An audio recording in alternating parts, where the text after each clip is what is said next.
De la Journée internationale de la francophonie au mois de la francophonie, c'est désormais une tradition au Bénin. Dans le cadre de cette célébration, plusieurs manifestations scientifiques, culturelles, éducatives et ludiques sont prévues. Ce qui nous a aussi gouverné pour la création de ce programme, c'est que la francophonie, ce n'est pas la France.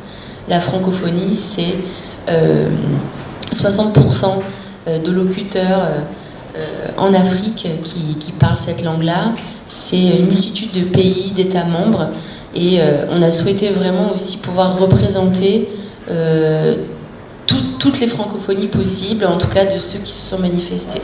C'est pour ça que le 20 mars, qui est la journée internationale, nous avons des danses traditionnelles du Tchad, du Togo et de la rumba, qui sont des arts immatériels que nous allons aussi mettre en lumière. Le mois de la francophonie est donc un moment de la promotion de la langue française au Bénin et à l'international. Avec l'Institut français, on a souhaité donner des cartes blanches. C'est ça la spécificité un peu de cette partie du programme réalisé avec le groupe des ambassadeurs francophones, c'est des cartes blanches. Alors, les cartes blanches à des pays de la francophonie de manière à ce qu'ils puissent se présenter au public béninois. Par exemple, le Belgique a décidé de présenter 2 documentaires ici à l'Institut français. Le Maroc aussi présenté un très beau film et on espère que le réalisateur de ce film pourra animer un débat à l'issue de la projection. C'est la francophonie de tous les continents et c'est aussi la francophonie qui s'exprime à travers toutes sortes de... Donc ça c'est la première partie du programme.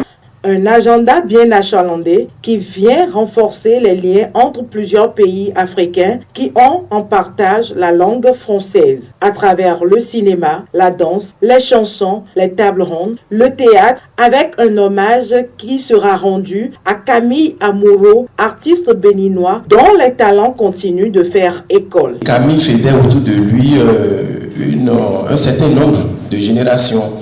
Les grands noms du théâtre béninois tels que Florent Eustache Ressou, tels que Ousmane Alidji, tels que Emas Baguidi, enfin, tous ces gens-là iront puiser à l'école de Camille Amuro. Et donc on retrouve dans les pièces de théâtre de ces gens-là, évidemment les traces de l'iconoclaste Camille Amuro. Et parce que justement, il fédère autour d'eux à travers sa médiathèque qu'il intitulait la médiathèque des diasporas, que vous connaissez bien, basé à l'actuelle place des Matis. Et c'était vraiment le quota intellectuel de cette période-là, que Camille était la tête de pont qui drainait tous ces gens-là. Malheureusement, Camille nous a quittés par un accident de circulation en décembre 2021, un tragique accident de circulation. Et il a beaucoup apporté au théâtre béninois. Les manifestations se dérouleront dans les villes de Porto Novo, de Cotonou, de Parakou et d'Abomey-Calavi.